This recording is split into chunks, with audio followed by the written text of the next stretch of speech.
If you haven't had a chance yet to see the movie Black Swan, oh my Lord. Well, I'm going to tell you right off the top, you're going to fall into one of two camps. Either it's going to be one of the most amazing movies you've ever watched, in a crazy, insane, but outrageously powerful way to bring about the message of life, one of the major, most important messages of life, or you'll think that it's just insane.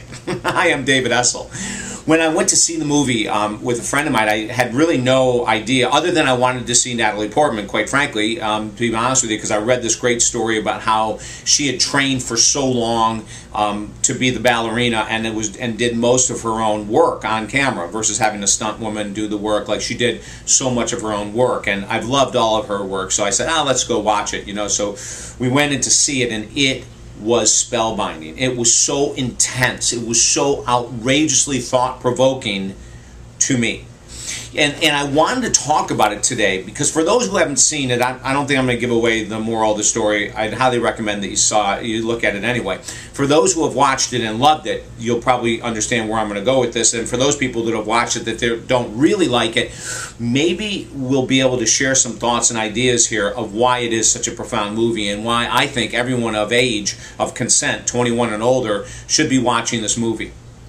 What I walked away from that movie with is this most amazing question, and that is this. What is the one thing in your existence that you need to let go of in order to flourish as a divine being of God, as a divine human being, as an individual so unique, so special, so incredibly gifted, but we're being held back by one major flaw in life? Some people call this the dark side. Some people call this the side of self that no one wants to even admit exists. Some people look at the side that I'm talking about that we need to let go of is, what is our greatest insecurity in life? What is our greatest fear in life? Is it intimacy? Is it love? Is it being truly honest with someone? Is it being so open and vulnerable that you might be rejected? Could that be it? Are you trying to live a life that's so condensed and in a box and not take any risks and not take any chances so you can't fail? Are you a perfectionist, that you're hiding a part of your life that is the opposite of perfectionism, which would be spontaneity and risk-taking? You know, the perfectionist is the type of person that wouldn't take many risks in life. They want to do everything just so. They're highly controlled. Their life is highly, highly controlled. And in what seems to be a very highly rational way to live is absolute soul starvedom. We're starving the soul.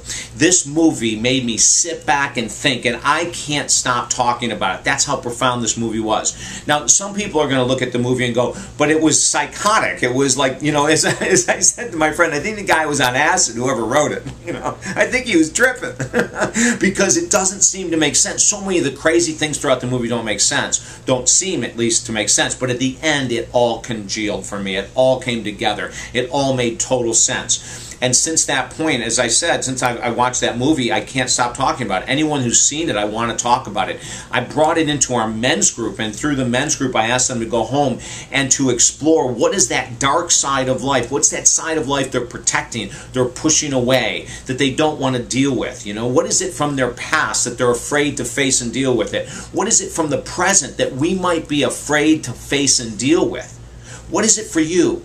Has it something to do with money? Do you feel like that you're never enough because you don't have enough money? Or do you feel that your whole identity is wrapped around money? Either of those are a shadow side, a dark side of our existence that we need to let go of. I mentioned before about the whole thing with concept and honesty and being vulnerable.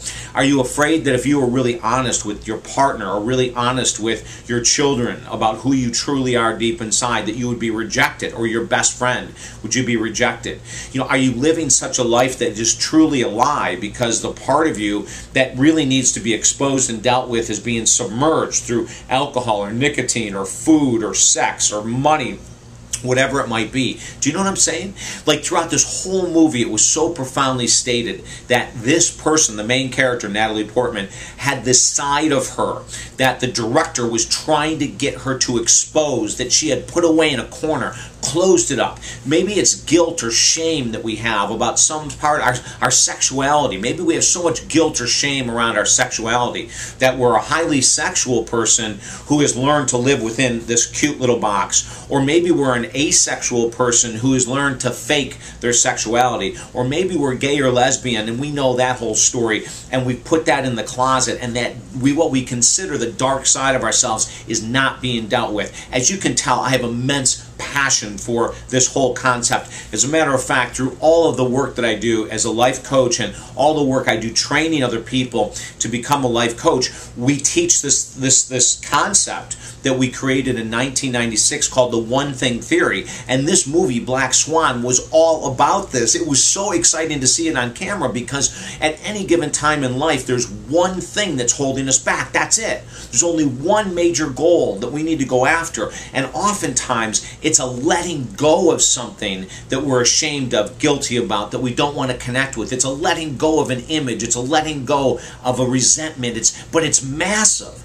And in this movie, Natalie Portman finally at the end faces that huge demon inside in order for her to be free.